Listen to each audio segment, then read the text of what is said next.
Olá, sejam todos muito bem-vindos a mais um Sonho que se Sonha Junto, conhecendo o ser humano por trás de cada professor.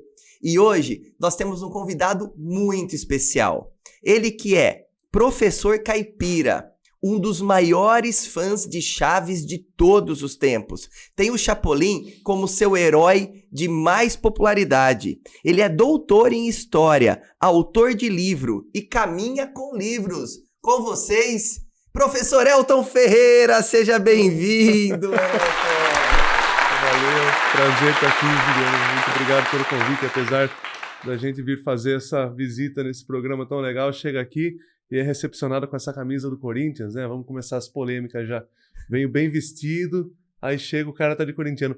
Mas é um prazer estar aqui, Juliano. Obrigado. É que esse parabéns. programa, você vai ver, Elton, pela internet, ele é um programa de escala mundial, né? Então o apresentador tem que ter pelo menos 2 mundiais, né? É difícil quando então, o cara acha que o futebol começou na década de 90, né? Mas enfim.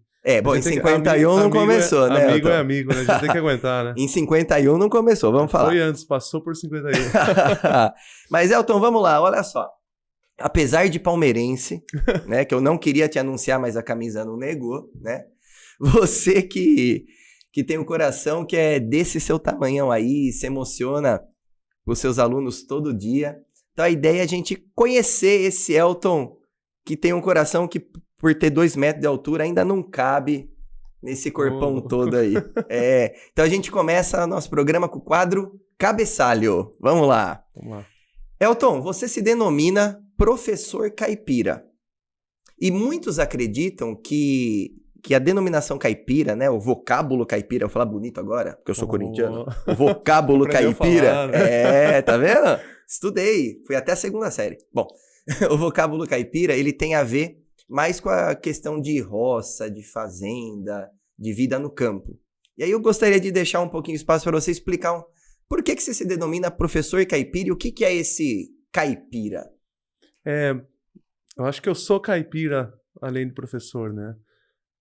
Muito por conta da região que nós vivemos aqui, essa região do interior de São Paulo, e muito por conta dessa identidade caipira que parte muito da sociabilidade, da proximidade com as pessoas, né? Do querer entender e do precisar entender que a gente precisa do outro também. E acho que passa um pouco por isso essa identidade caipira, Juliano. E aí eu trago isso para o meu lado professor, eu me preocupo muito com os alunos, com o ser humano. Mas ser caipira é mais do que ser professor caipira, é ser caipira. Eu sou palmeirense caipira, sou professor caipira. Se entrar no meu Instagram, você vai ver que está escrito lá caipira, historiador e palmeirense. Sou historiador, caipira. Sou caipira no geral. E você tem propriedade para falar, né, desse, vamos colocar assim, mundo caipira, que é o mundo de todos nós, né? Você tem mestrado em deixa eu pegar minha cola aqui, em música caipira, doutorado em literatura caipira. Então quer dizer que esse caipirismo, nem sei se eu posso falar desse jeito, ele perpassa pela tua vida e ele te chama atenção. Onde que tá? Chama atenção. Eu acho que ter propriedade para falar sobre o caipira é muita coisa, né? Eu tenho talvez um pouco, modéstia à parte, mas um pouco de propriedade para falar daquilo que eu pesquisei, como você falou. Meu mestrado é voltado à música caipira, o doutorado à literatura caipira, mas também uma parte específica, né? No mestrado eu analiso as primeiras gravações de música caipira em disco que foram organizadas pelo Cornélio Pires, que era uma espécie de organizador. Ele não era cantor, mas ele que organizou a turma que gravou, levou para São Paulo, por isso o livro é chamado Sonoridades Caipiras na Cidade. O pessoal ali, violeiros da região de Tietê, de onde era o Cornélio Pires, de Piracicaba. E aí no doutorado eu analiso a produção escrita do Cornélio Pires, que era antes de ser esse organizador musical e que também gravou anedotas e contos nos discos.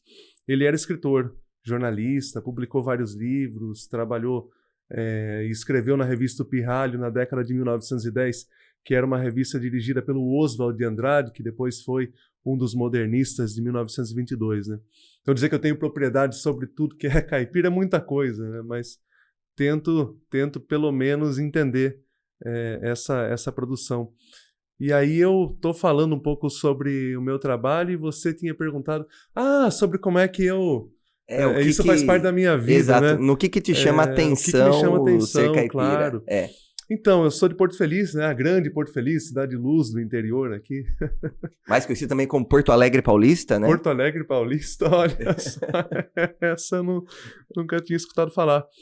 E Porto Feliz tem essa proximidade, nós estamos gravando aqui na cidade de Salto, né? Porto Feliz tem essa proximidade com Salto por conta do Rio Tietê, né? Que aqui é o salto do Rio Tietê, o salto do Rio, Salto de Itu, né? Ui, agora criei problema. Eu queria falar uma coisa, polêmica. Você tá de palmeirense, eu tô de corintiano, mas você quer brigar comigo? É você fazer um negócio desse. Mas a gente sabe que o salto aqui é o Salto de Itu, né? O Tuguaçu é o salto do Rio Tietê. Acho que não é demérito nenhum dizer que Itu, inclusive, toda essa região pertencia a Itu, inclusive. Sim, Feliz, aí depois a gente ficou sabendo que houve uma grande evolução do lado de cá, e aí deixou o Itu e ficou essa evolução, o grande salto, né? Essa evolução, ela tem como ponto de partida a cidade de Porto Feliz, claro, né? Claro, é óbvio, também acho. É claro, você sabia disso? É claro. Nem explicar o porquê Porto Feliz é tão importante, mas eu vou fazer isso. Então é a partir de Porto Feliz que o Rio Tietê é navegável, né? E dali saíam as monções que faziam comércio com a região mineradora de Goiás, Mato Grosso. Então tem essa ligação, essa região que é o Rio Tietê, agora falando sério, tem essa relação que é o Rio Tietê, e é uma região caipira porque é o remanescente das entradas anteriormente ainda das bandeiras, né? E eu como porto-felicense, e tendo essa vivência, né, desde o nascimento aqui nesse território caipira, eu tenho uma relação próxima desde criança. Graças ao meu pai também, né? A gente tinha cavalo, a gente fazia as romarias de Porto Feliz a Pirapora. Desde os 5 anos de idade eu faço essa romaria. Inclusive mandei uma foto para você, que eu tenho, é a primeira romaria que eu fiz, tenho 5 anos de idade, que eu vou aqui denunciar o Juliano, que não conhece a diferença entre carroça e charrete. Aquela foto é de uma charrete, Juliano. A carroça, ela tem um formato diferente, ela é um pouco maior. A carroça, ela serve para carga. A charrete é mais para transporte, né? Tenho meu avô materno, falecido em 2008 já, mas que era um agente da cultura caipira ali em Porto Feliz e região, porque era cururueiro, né? Cantava na rádio emissora Porto Felicense, fazia leilão, participava das festas rurais lá em Porto Feliz. Então, isso também fez com que eu me aproximasse. O nome do meu avô era João Carlota. Isso fez com que eu me aproximasse também dessa cultura, da própria musicalidade. Isso me chamou muito a atenção, né, pelo fato do meu avô ser cururueiro, e quando eu ia na casa dele, quando era criança, tinha discos de moda de viola, cantores dessa área. Então isso sempre fez parte. Quando eu era adolescente, era um pouco até estranho, talvez, se pensar ali junto com as pessoas da minha idade, da minha faixa etária, até os meus amigos, porque todo mundo gostava das músicas que fazia sucesso na década de 90 e eu gostava de Tião Carreiro e Pardinho, Tonico e Tinoco, né? Quando eu era criança ainda, no final da década de 80, o Sérgio Reis foi fazer uma apresentação lá na festa de Nossa Senhora Mãe dos Homens e eu escapei dos meus pais, tentei invadir o palco do Sérgio Reis. Não faria isso hoje mais, acho que é um artista que não merece mais minha atenção. Mas na época, né? E depois as pessoas, elas conseguiram me levar para o camarim do Sérgio Reis, que era a casa do padre, do lado da igreja. Sérgio Reis me carregou, tentou dar o lenço dele, mas eu sempre fui muito tímido, sou tímido até hoje, e não peguei o lenço. Fazendo a leitura retroativa agora, eu acho que foi melhor assim mesmo, talvez eu não quisesse mais. Mas o que a gente percebe então é que a cultura caipira te chama a atenção porque você viveu nesse meio, você tem todas as referências familiares e de base que te proporcionou isso.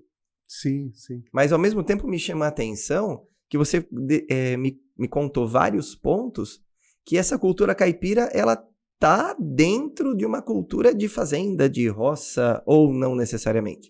Acho que não necessariamente, né? Para quem não conhece Porto Feliz tem um núcleo urbano, sim.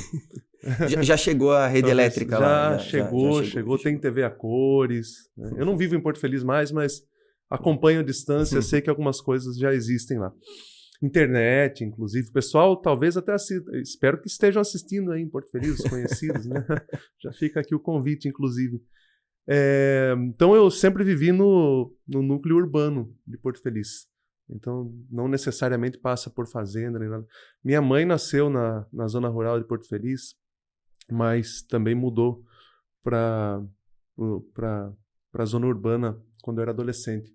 Então, mas aqui Porto Feliz, né, apesar de ter é muito próximo do sítio, né? Meu avô materno, ele viveu no sítio, meu avô paterno também viveu no sítio. Eu conheci esse lugar que eles viveram. Eu conheci meus dois avós. O meu avô paterno faleceu quando eu tinha 13 anos e o meu avô materno quando eu tinha 24. Então eu convivi um pouco com eles. Na verdade, eu convivi mais com meu avô paterno, que era vizinho de casa, né? Então, a gente tem uma proximidade maior. E você pega toda essa base cultural que você viveu, mas tudo isso que você estudou, e você hoje, de certa forma, divulga essa cultura caipira, né? Você participa de um podcast, né? O Bamo Prosear. Vamos prosear. Também você tem o seu Instagram, que você também faz livros. Você divulga livros, divulga tudo isso daí relacionado à cultura caipira, né? Como que é essa divulgação que você faz hoje em dia? Então, no Instagram, no meu pessoal, na verdade, eu não tenho compromisso com divulgação de nada. Vou ali, às vezes, posto alguma coisa. Esses dias teve o falecimento do Rolando Boldrin, então eu fui lá e, de maneira falada, declamei aquela música Vida e Vida Marvada dele, né? Falo um pouco algumas coisas. Mas o Bamo Prosear é um projeto que eu participo junto com alguns colegas na UFSCar, né? Tem a professora Neuza, que é nosso vínculo com a UFSCar, que é um projeto que muito me orgulha, na verdade, porque ali nós tentamos fazer a divulgação da cultura caipira. Tem as redes sociais, para quem quiser conhecer o Instagram, Bamo Prosear, é Bamo com B de vassoura. Bamo Prosear. Tem o podcast está disponível nas principais plataformas, Spotify, Google Podcasts, Apple Podcasts. Então, nós tentamos fazer um pouco da divulgação do que é a cultura caipira e da interpretação de uma cultura caipira nos dias atuais também. Há bastante esse diálogo lá. Podem procurar, fica o convite para vocês que estão assistindo aí. E você também é autor de livro, né? Lançou o livro Sonoridades Caipiras. Como que é para você, que é um leitor assíduo, pegar um livro e falar, não, esse é meu, fui eu que fiz, é meu filho? Sonoridades Caipiras na Cidade, né? O nome do livro completo. Sonoridades Caipiras na Cidade, a produção de Cornélio Pires, 1929-1930. A gente tem até a foto do livro, do lançamento do livro aí, você vai dar uma olhada. Ah, Comenta pra gente a partir da foto. Então, essa foto, ela foi feita na cidade de Cruzeiro, em São Paulo, que é a região do Vale do Paraíba, próxima a Aparecida do Norte, que foi o primeiro lançamento que eu fiz do livro em 2017. A minha amiga Cláudia, que é diretora do Museu Major Novaes, lá. Fica mais uma vez o agradecimento à Cláudia aqui. Ela me convidou e eu fiz o primeiro lançamento lá. Essa foto é de um outro lançamento que eu fiz na cidade de Itu, no Centro de Estudos do Museu Republicano. Fiz esse ano aqui, em julho desse ano. A Aline, que faz parte do Museu Republicano também, minha amiga, me convidou para fazer o lançamento lá, levou a orquestra de viola caipira junto do lançamento. E obrigado, Aline. Fica aqui meu agradecimento mais uma vez. E nessa foto estão meu pai, minha mãe e a minha namorada, meu pai Jonas, minha mãe Beatriz, minha namorada Bianca. Um abraço e um beijo para vocês. Obrigado por sempre estarem comigo e me apoiarem. Então, o livro ele nasceu do incentivo da minha orientadora do mestrado e doutorado na PUC São Paulo, a professora doutora Maria Isilda. Então, eu devo muito a ela, aliás, minha carreira acadêmica, as minhas pesquisas. Eu costumo falar que se algo ficou bom na minha pesquisa é graças à minha orientadora e o que ficou ruim é culpa minha mesmo. Então ela deu esse incentivo, ela que partiu dela, na verdade, Elton, vamos fazer, vamos publicar. Ele é o resultado do meu mestrado, né? Então fizemos essa publicação e eu tenho um certo orgulho desse livro porque, dentre outras coisas, claro, de possibilitar de falar da cultura caipira nas apresentações, nos simpósios, nos lançamentos que são feitos. Um dia isso foi em 2019, eu estava cheguei em casa da escola, abri meu e-mail e estava lá um e-mail do editor me comunicando que a Biblioteca Nacional dos Estados Unidos tinha solicitado um livro meu para ter no acervo deles. Então isso é um motivo de muito orgulho para mim, na verdade. Eu tenho, levando a cultura caipira, né, para fora. Nesse mundo globalizado que a gente vive, inclusive, que as pessoas confundem o caipira com o texano estadunidense, eu mandei um pouco desse caipira, que é o nosso caipira, para os Estados Unidos, né? Que são povos interioranos, né? Tanto os texanos quanto os caipiras, mas são coisas completamente diferentes. E a gente vê muitas vezes as pessoas com chapéu de cowboy, roupa de cowboy, e se fazendo caipira, e na verdade isso é a adoção de uma cultura que não é nossa, né? Sem a leitura necessária de um hibridismo. Na própria música, quem tiver oportunidade, busca Cornélio Pires no YouTube, que vocês vão escutar um pouco. É moda de viola bastante diferente até do que a gente conhece das modas posteriores, porque é a viola e é a dupla, né, que canta em voz terçada.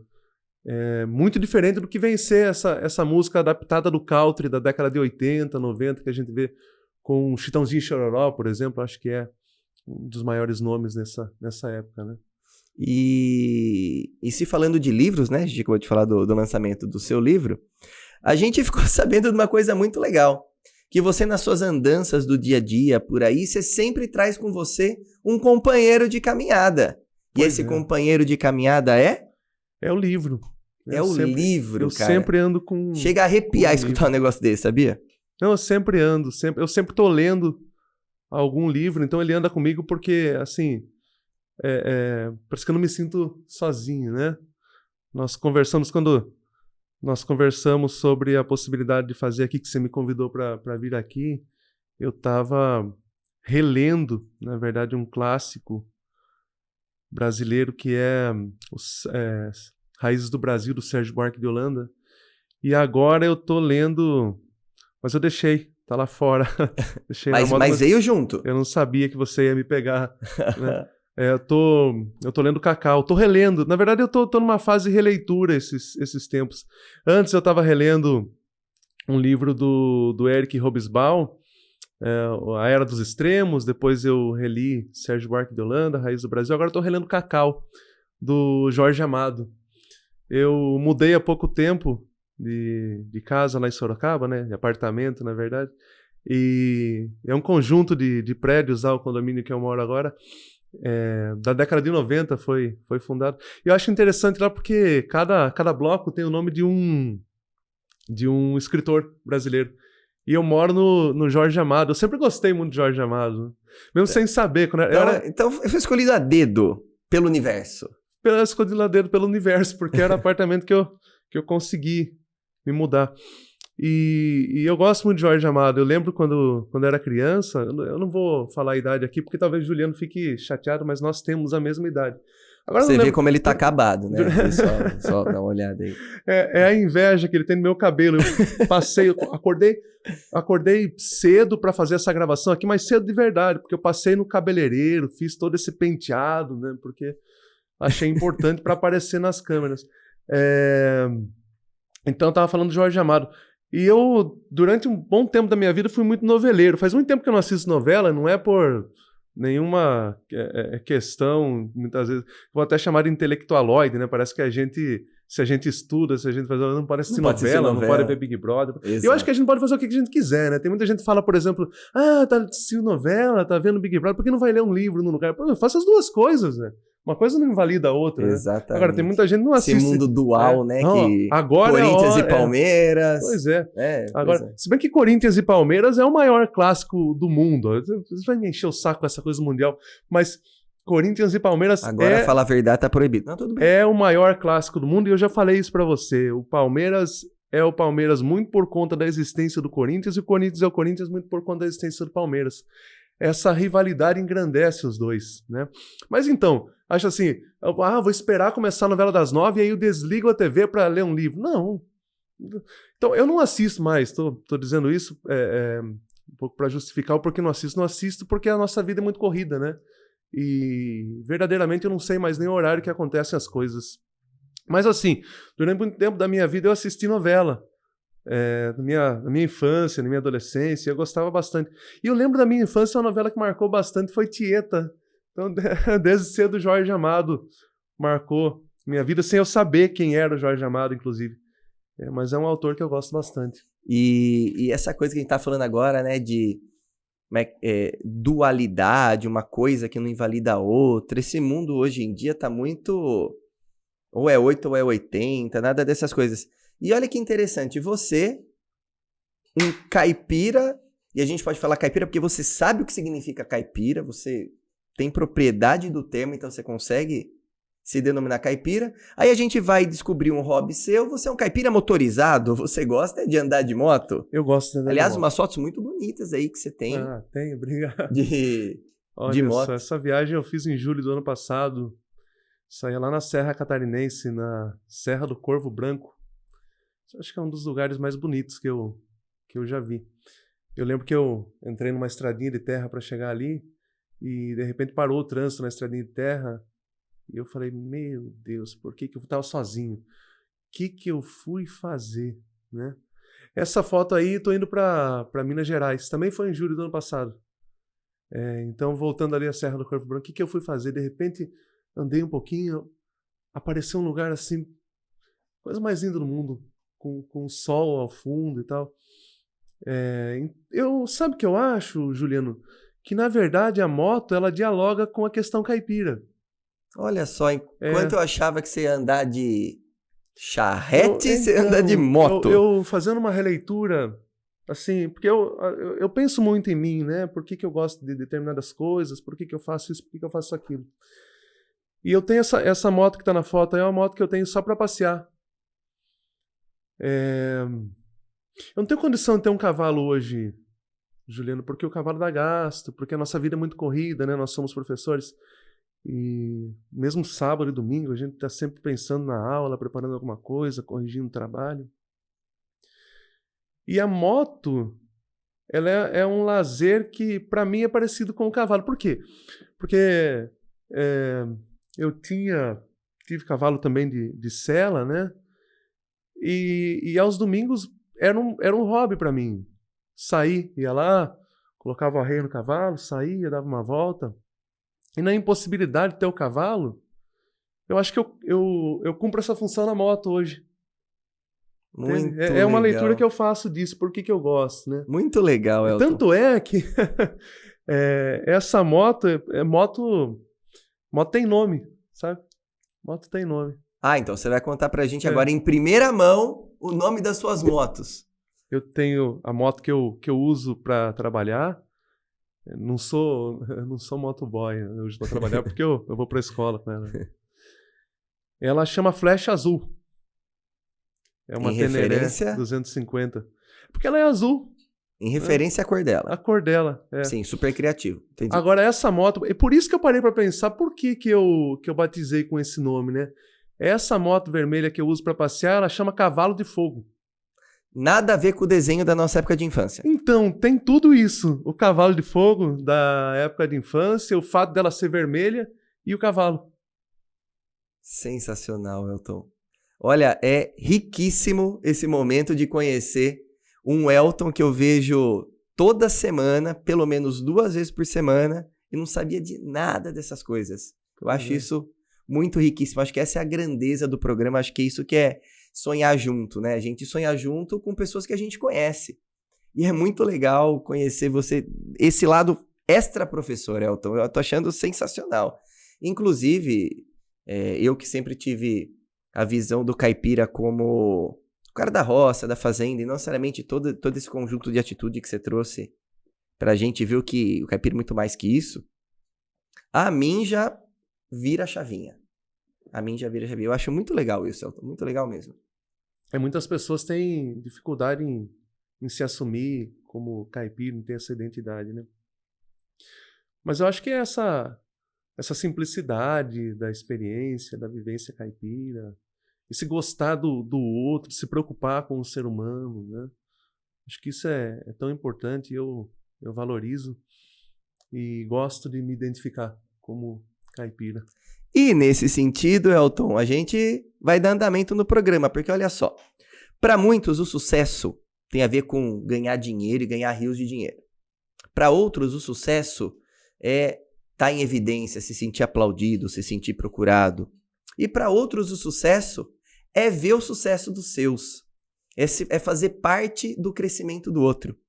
E eu acho que essa última definição ela tem muito a ver com você, Elton. E aí então, para saber mais do que é o sucesso para o Elton, a gente entra no quadro Nota 10.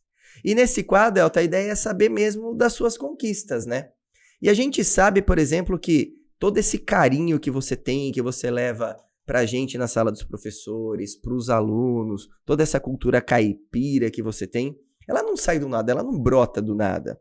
Esse jeito que você tem com as pessoas, ele sai das suas referências, de onde você viveu. E eu tenho certeza que deve ter um professor lá atrás que te tratou do mesmo jeito, que você se identifica, que você traz com carinho. E aí eu pergunto para você, quem é o professor que ajudou a moldar o Elton que a gente tem hoje? Esse professor que você traz com carinho e que às vezes os seus alunos acabam conhecendo esse professor através das suas próprias práticas. Tem bastante professor que foi importante. Eu acho que para a gente ser professor, a gente admirou, né? Algum professor. Eu vou aproveitar, fazer uma homenagem a todos os professores que me marcaram, falando da minha orientadora mesmo. Assim, pessoa que é muito importante na minha formação, acreditou. Né? Acreditou o papel da orientação, de ter paciência. Você sabe como é isso? Você também já fez mestrado, né, Juliano? Isso. Então, é uma pessoa que eu admiro muito, a gente tem contato, mesmo já finalizei o mestrado, doutorado, a gente ainda tem contato, conversamos às vezes, eu sempre aprendo, é uma pessoa com a qual eu sempre aprendo. Eu gosto muito de conversar com pessoas que têm algo para me ensinar, sabe? Eu admiro pessoas que conseguem, num diálogo, numa conversa, trazer uma coisa nova para mim, mostrar uma perspectiva diferente sobre aquilo que eu penso, sobre aquilo que eu acho. E ela tem muito essa capacidade, né? Já falei o nome dela aqui quando falei do livro, professora doutora Maria Isilda, lá da PUC São Paulo. Faço homenagem a todos os professores, os meus professores, falando dela. Muito lindo, Elton. E você, que é aluno do professor Elton, ou foi aluno do professor Elton, conta pra gente. Assim como o professor foi marcado por essa professora e todos os seus professores, que histórias você traz das aulas do Elton? Como que ele tem te marcado? Deixa aí nos comentários e vamos sonhar junto com essa história linda do professor Elton. E Elton, você que tem uma trajetória muito bonita como professor e cativa os alunos, e a gente percebe todo esse ser caipira que você traz, né? Não só na sala de aula, mas no dia a dia também, porque tudo que a gente está fazendo aqui, essa brincadeira, esse Corinthians e Palmeiras, essas piadas, é o que a gente vive no dia a dia, né? São todas as risadas que a gente dá no dia a dia. Então, conta pra gente, Elton, ou melhor, diga pra gente, Elton, professores em início de carreira, professores de história que querem ter essa proximidade dos alunos que você tem. Que dica você dá para esses professores que estão começando agora, ou até mesmo não estão começando agora, são professores da sua área?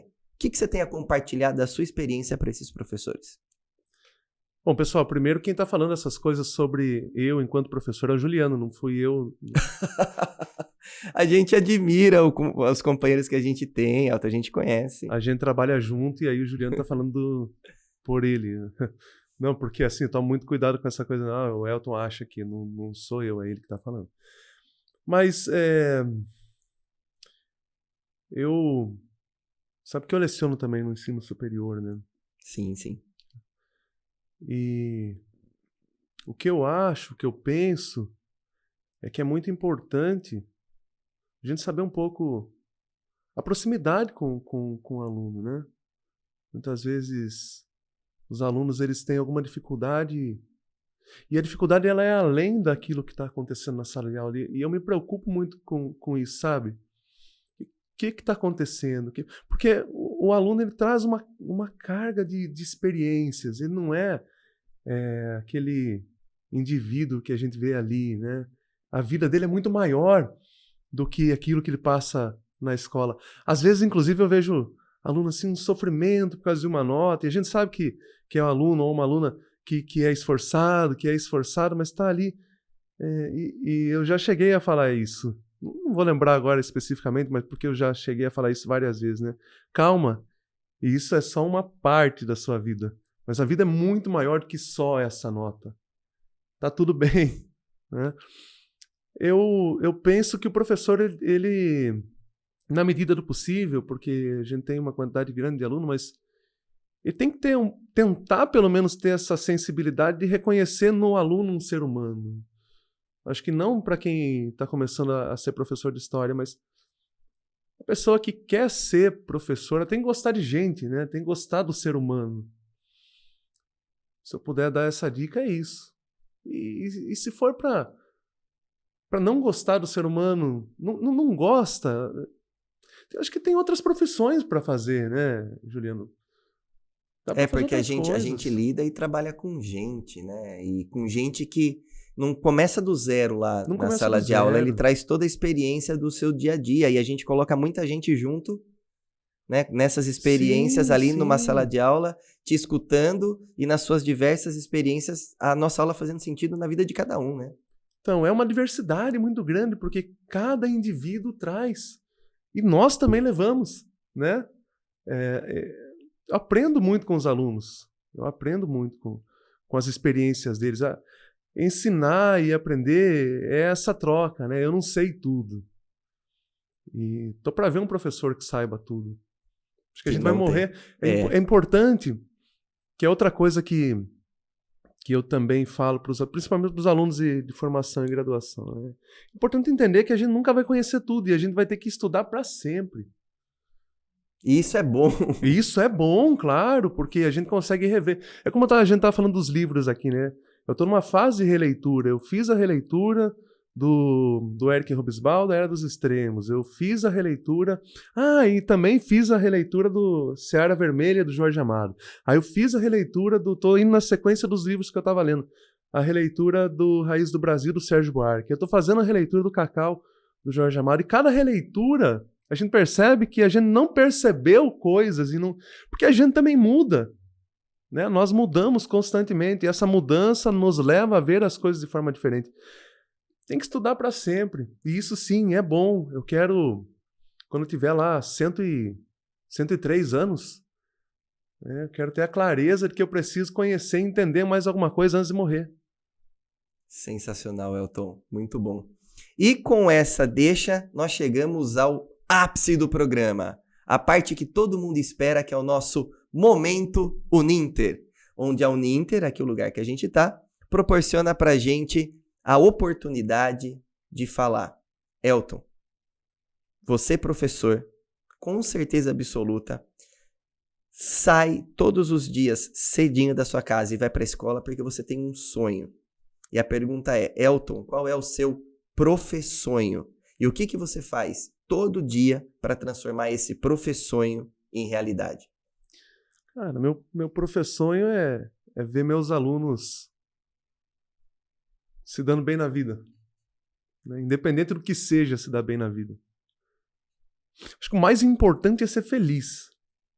Né? E se ser feliz é fazer uma graduação, é ter um emprego específico, então seja feliz assim. Agora, se ser feliz for outra coisa, busque essa outra coisa. Então, a maior realização é ver que depois que eles saíram da escola, meus ex-alunos... Eu costumo dizer que não existe ex-aluno. Acho que professor é professor para sempre, né? Então, eu vou denunciar os bastidores do seu programa, que a gente tem um ex-aluno aqui, o Giovanni, que é inteligentíssimo, inclusive. Parte da equipe. E eu fico muito feliz em rever o Giovanni, feliz de saber que ele está bem. Ele está sorrindo aqui, ó, que eu estou falando. Né? A coisa mais gostosa do mundo é ver um ex-aluno sorrindo porque ele está feliz, né, Juliana? Então, sonhando com a gente sonhando aqui. Com a gente. Que maravilha, reencontrar um ex-aluno. E com as redes sociais a gente tem condição também de ver, de rever, de saber o que... Então isso é muito gratificante. Ver pessoas, ver ex-alunos felizes é saber que as coisas estão dando certo, independente do que eles estão fazendo da vida. Cada um tem o seu sonho e que o sonho seja entender que nós vivemos num todo e que nós precisamos dos outros para sobreviver, que nós vivemos em sociedade. Então, espero que meus alunos eles sejam felizes entendendo que eles fazem parte desse todo e não que eles usem outras pessoas para ser felizes. Aí é uma tristeza, Exato, né, se eu ver exato. alguém nessa situação. Mas meu sonho é esse. Meu sonho é contribuir para que as pessoas sejam felizes, do jeito delas. E esse foi o nosso Momento Uninter. E a gente sabe que para se fazer do sonho realidade, a gente tem que sonhar junto. Então, vem sonhar com a gente. Para saber tudo o que acontece no nosso programa, não deixe de curtir nossa página no Instagram e seguir a gente no YouTube. Elton, olha só. A gente sabe que na vida nem tudo são flores. E apesar do sucesso que a gente tem na vida, na profissão e nossa batalha no dia a dia, a gente sabe que às vezes a gente precisa da nossa aula de recuperação, né? A gente sabe que a gente cai e depois a gente tem que levantar. Então agora o quadro aula de recuperação, ele vai vir aí para a gente poder partilhar algum momento da vida que a gente acabou superando, né? E conseguido essa nota de recuperação aí e ter prosseguido, né? E a gente sabe que o ciclo da vida está aí, batendo a nossa porta o tempo todo. E você, ainda adolescente, se deparou pela primeira vez com a morte de um ente querido, né? E pela primeira vez confrontou essa questão de vida e morte. Conta pra gente como foi e onde você tirou coragem para superar aí o falecimento do seu avô. Então, eu já falei dele, inclusive, né? Eu tinha 13 anos em 1997. Meu avô paterno, Antônio Ferreira, chamava ele de Antônio Lotério. Não sei a origem do apelido. E a gente morava vizinho. Eu acompanhei meu avô, ele faleceu com... Ele ia completar 77 anos de idade. Na verdade, ele tinha feito, já que na época registrava as pessoas, tem uma diferença, ele tinha um registro de diferença de um mês. E então, por viver do lado ali, a gente tinha essa proximidade, eu vivia na casa dele e tal.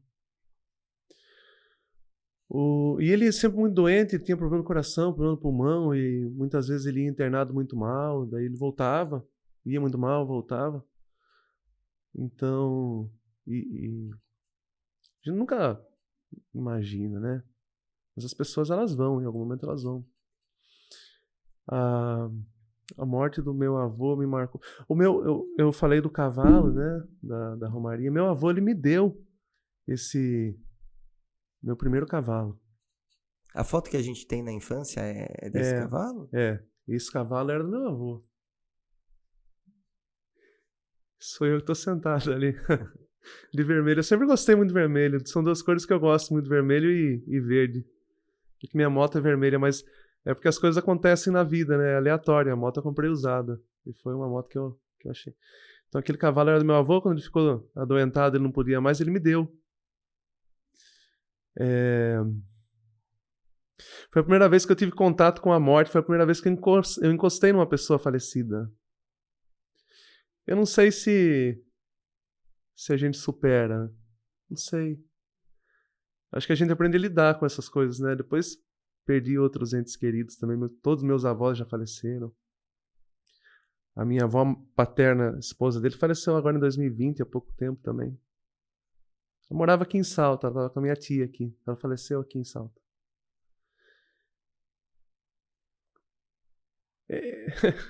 Eu acho que a recuperação, se for isso, né, para a gente associar com a escola, eu acho que esse é o objetivo do programa. Eu acho que a recuperação é no sentido da gente entender as dificuldades e lutar sempre contra essas dificuldades, né? Acho que a morte é isso. É uma ausência que nunca mais é preenchida. E aí, com o tempo... Com o tempo a gente aprende a conviver com isso, né, Juliano? O que é que você faz, né? Aprende a conviver. Então foi um momento de passagem da minha infância para minha adolescência, como eu falei. Eu tinha muito medo de pessoas mortas quando eu era criança. Nós morávamos lá em Porto Feliz, a casa dos meus pais era uma casa bem pequenininha, tinha 2 cômodos, era o quarto, foi antes do meu irmão nascer. E no quarto tinha a cama dos meus pais, uma cama minha, ficava quase encostado nessa cama, e ainda pegava uma parte da porta, e aí tinha a cozinha, que a gente usava de sala também. O banheiro era fora. Um banheirinho pequenininho, fora. Uma porta de tramela. E eu tinha muito medo de gente morta. Então eu precisava ir ao banheiro à noite, eu não ia de jeito nenhum. Porque eu achava que se eu abrisse a porta eu ia encontrar com alguém. Tem gente que acredita em ET. Eu tinha meus medos também. Com certeza. Então, principalmente quando alguém morria e eu ia num velório, alguma coisa assim, eu achava que a pessoa ia aparecer. Meu avô foi a primeira pessoa que fez parte desse rito de passagem, porque foi a primeira vez, como eu acho que eu falei aqui já, né, que eu encostei numa pessoa morta e que eu perdi o medo. Perdi o medo disso. Então, eu superei esse medo. Meu avô, mesmo falecido, ele me ajudou. Me ajudou a superar. Então, Elton, a gente percebe o quanto o seu avô marcou, né? A gente vê o seu olho todo cheio d'água aí e faz a gente que tá escutando se emocionar também. E a gente, às vezes, não tem a percepção do alcance que a gente tem para as pessoas e o quanto a gente as marca. E por isso, nós chegamos ao quadro Ao Mestre com Carinho, onde algumas pessoas do seu convívio vão relatar pra gente, através de recadinhos, o quanto que você consegue chegar até elas. Olha aí.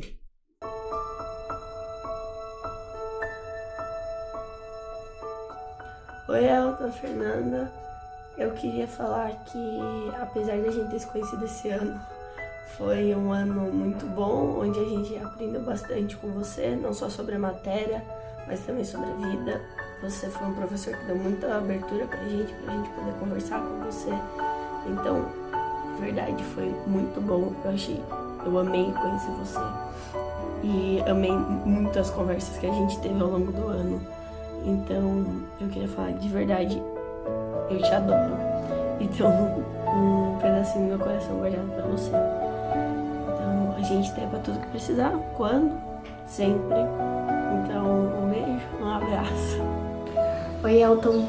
Eu vim aqui agradecer por tudo que você fez por mim esse ano, pelos bons frutos que eu consegui tirar desse ano, e que ano que vem tenha mais, e que foi muito bom ter te conhecido, por mais que em um ano, pra mim eu já te considero muito, só em um ano, e um apelido que eu achei que não ia pegar, ou que a primeira aula só ia ficar lá, né, Antônio? Eu achei que a gente só ia parar por ali, mas a gente passou esse ano todo falando Antônio e Antônia, né? E é isso. Queria te agradecer por tudo que você fez por mim e que você é um ótimo professor e tem um coração lindo. Um beijo. Oi, Elton, tudo bem? Aqui é a Isabelle, passando para deixar uma mensagem para você. Passando aqui para falar que você é um professor maravilhoso. Muito obrigada por todos os seus ensinamentos. Muito obrigada também por sempre acreditar em mim. Sempre que eu tô pra baixo, você me anima. Muito obrigada de coração. Um beijo pra você e espero que você continue assim, sempre.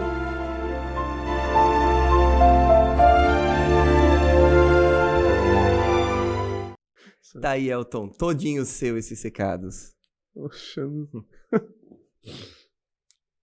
E agora é o momento de Obrigado, você retribuir aí, ó. Obrigado. Manda uma mensagem aí pros seus alunos e todos os seus ex-alunos e que Gente convivem com do você e céu. conviveram. Espero que vocês estejam bem. Puxa, eu amo essa profissão, Juliano. Como é bom poder se conectar com as pessoas, né? Como é bom saber que as pessoas lembram da gente, né? Que a gente não tá sozinho no mundo. Agradeço muito a vocês que enviaram o recado e a todos os alunos e ex-alunos desde 2005. Tomara que todo mundo possa assistir. É isso aí. E Elton, eu quero saber, você gosta de ler, mas você gosta de estudar? Ué, ler não é uma forma de estudo, Juliano? É, porque às vezes a galera usa o estudar como se relacionasse à prova. E agora nós chegamos no chamado oral. Tá preparado para fazer a chamada oral? Chamada oral com prova surpresa. É, isso aí. Porque aqui é assim, entendeu? Você tá emocionado e agora eu já aproveito isso e a gente já vai pra prova final. Porque aqui agora é a prova final, é a chamada oral. Tá preparado? Nossa, Isso é uma escola muito tradicional aqui. O cara põe a gente pra ficar emocionado e aí já vem batendo em cima. Daqui a pouco vai vir com a palmatória. O que tá acontecendo aqui, Juliano? Não, aqui a gente Acho sonha. que nós somos adeptos de um outro conceito de educação, né? A gente conversa bastante sobre Isso. Manda bala, vai. Aqui a gente sonha, Eita, tomara que eu não reprove no sonho, gente. Reprova no sonho deve ser o quê? Um pesadelo? Pelo amor de Deus. Bom, Elton, vamos lá então. Chegamos ao quadro chamado oral, são aquelas perguntas com respostas rápidas. Vamos lá. Elton, um livro. Tem que ser resposta rápida? Resposta rápida. Papum. Nossa. É chamado oral. Papum. Juliano do céu. Que bonito livro. Gostei do nome.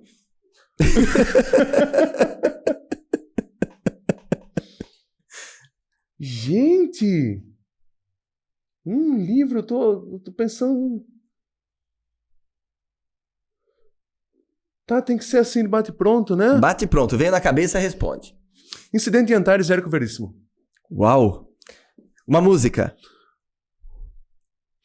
Tente outra vez, Raul Seixas. Um autor. Machado de Assis. Um ídolo. Um ídolo só? Mas tem que ser ídolo artista? Um ídolo. Um ídolo só? Poxa, não dá pra ser um ídolo só. Meu pai e minha mãe. 2 ídolos. Tá? Meu pai e minha mãe. Um mentor. Minha orientadora. Um ícone da cultura caipira. Cornélio Pires. O maior programa humorístico da TV. Chaves. Tem que ser 2. Chaves e Chapolin, poxa. Ia falar agora, um super-herói. Chapolin. E complete a frase. Sonho que se sonha junto é... Realidade. E assim como o seu programa se tornou realidade, com você sonhando junto com outras pessoas, né, Juliano? Parabéns. Parabéns pelo seu programa. E tá aí, gente, com vocês, professor Elton, uma entrevista maravilhosa. Com uma camisa maravilhosa também, que foi estragada pelo Juliano. Uma camisa maravilhosa que tem 2 mundiais. Bom, Elton, e agora convido você também a deixar a sua marca no nosso programa, usando aqui nosso instrumento de trabalho, do qual nos ajuda a marcar a vida de muita gente, para você deixar seu recado na nossa lousa dos sonhos. Tá aí, Elton. Quiser usar a parte de cima? Nem sei porquê. Tá aparecendo ali. Não sei se eu alcanço a parte de cima, pessoal. Vou tentar. Nós temos aqui uma lembrancinha para você da Cris Arte e Encanto, que trouxe para presentear o nosso convidado o nosso kit professor. Ah, que legal. Obrigado, Juliano. Obrigado. Olha só. Para todos vocês. Mostra aí pro pessoal. Ah, é ali, ó. Não, tira do saquinho aí. Não, vou mostrar. Porque a galera quer saber. Calma, você tá muito ansioso, Juliano. Não, eu não porque sou faz tão tempo que você caipira. não vê um título e essa coisa assim, então você tá ansioso. Essa eu não consigo responder. Essa eu não consigo responder. Isso aí, ó. Ali? Nosso kit professor tem um bloco de notas, todo personalizado. Claro, todo com personalizado. Com uma fitinha verde. Que são isso, porque as fitinhas a gente joga fora, entendeu? O verde Aí por Mas isso eu que vou a gente levar deixou. a fitinha com muito carinho. O verde e o vermelho são as cores que marcam bastante minha vida. Sim, italiano, né? E... Palestra. E nós temos também aí o kit professor, que tem uma caneta personalizada, um bloco de notas e um calendário de mesa. Ó, caneta. Da Cris Arte Encanta, hein, gente? Da Cris Arte Encanta. Obrigado, Cris. Parabéns. Tá? Bem feito o trabalho da Cris. Muito bom, Juliano. Tá. Obrigadão, O Pecados viu? da Gula também mandou pra você uma Uhul. lembrancinha. Porque como a vida é um doce, nada melhor do que um doce. Gente, que delícia. Tá aí. Deus que me perdoe por esse pecado, mas ótimo chocolate, né? Também temos a reflexóloga Solange. Trouxe de presente pra você uma sessão gratuita de reflexologia podal. Pra você tá marcando com ela e tá indo lá. Maravilhoso, Juliano. Muito, Belezinha? muito obrigado. Adorei os presentes. Final de ano é uma delícia, né? A gente vem, participa, vem presente. Eu adoro o final de ano. E com vocês, o professor Elton, foi uma alegria ter aqui, Elton, um corintiano paulista que pode sim se abraçar, a gente pode fazer as brincadeiras, não tem problema nenhum, ver um pouco da cultura caipirense também, né? E vai sim, inimigos também, vai sim.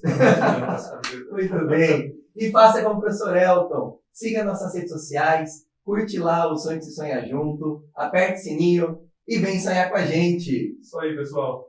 Um abraço para todo mundo. Obrigado pela audiência.